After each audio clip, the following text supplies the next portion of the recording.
സമസ്ത കേരള ജംഇയ്യത്തുൽ ഉലമയുടെ 100-ാം വാർഷിക മഹാസമ്മേളനത്തിൻ്റെ പ്രഖ്യാപനം നടത്തിയ പ്രിയപ്പെട്ട ഹൈദരലി ശിഹാബ് തങ്ങളുടെ പ്രിയപുത്രൻ സെയ്ദ് മൊയ്ൻ അലി ശിഹാബ് തങ്ങൾ നമ്മോട് കൂടെ ചേരുന്നുണ്ട്. തങ്ങൾ എന്താണ് ഈ ഒരു അവസരത്തിൽ പറയാനുള്ളത്?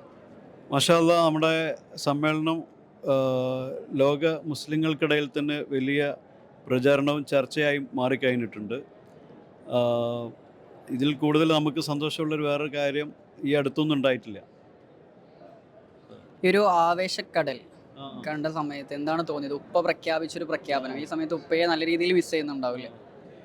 ഇതെന്ന് വെച്ചാൽ നമുക്കറിയാലോ, സമസ്ത എന്ന് പറഞ്ഞു കഴിഞ്ഞാൽ കുറേ ഔലിയാക്കളും അതുപോലെ തന്നെ മഹാന്മാർ, വലിയ വലിയ പണ്ഡിതന്മാർ, ഇവരുടെയൊക്കെ ബർക്കത്തും കറാമത്തും ഒക്കെ ഉള്ള ഒരു പ്രസ്ഥാനമാണ്.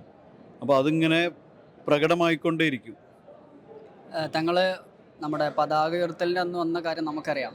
അതിനുശേഷം ക്യാമ്പും കാര്യങ്ങളൊക്കെ വിസിറ്റ് ചെയ്തിട്ടുണ്ട്. എന്താണ് ക്യാമ്പിൻ്റെ ഒരു എക്സ്പീരിയൻസ്?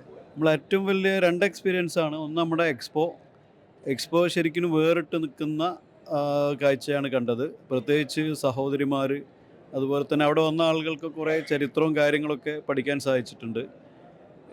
എൻ്റെ അഭിപ്രായത്തിൽ എക്സ്പോ ഒരു 4 ദിവസം കൂടി നീട്ടണമെന്നായിരുന്നു കുറേ ആളുകൾ ആവശ്യപ്പെടുന്നുണ്ട്. ക്യാമ്പ് നമുക്കറിയാം, വേൾഡ് റെക്കോർഡ് തലത്തിലേക്കാണ് നമ്മുടെ ക്യാമ്പ് വീക്ഷിച്ചിട്ടുള്ളത്. കുറേ രാഷ്ട്രീയ നേതാക്കന്മാർ, അതുപോലെ തന്നെ കുറേ സ്കോളേഴ്സ്, അതുപോലെ തന്നെ പ്രൊഫഷണലായിട്ടുള്ള ആളുകൾ, അങ്ങനെ വിവിധ കാറ്റഗറിയിലുള്ള ആളുകളൊക്കെ ക്യാമ്പ് സന്ദർശിച്ചിട്ടുണ്ട്. വലിയ അഭിപ്രായമാണ്.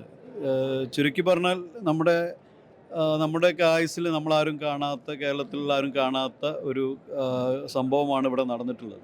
ഒരു മനുഷ്യ ആയുസ്സിൽ ഒരാൾക്ക് കിട്ടുന്ന ഏറ്റവും വലിയ സൗഭാഗ്യം അല്ലേ? അങ്ങനെ തീർച്ചയായും. ഇൻഷാ അല്ലാഹ് ഒരു ഫോട്ടോ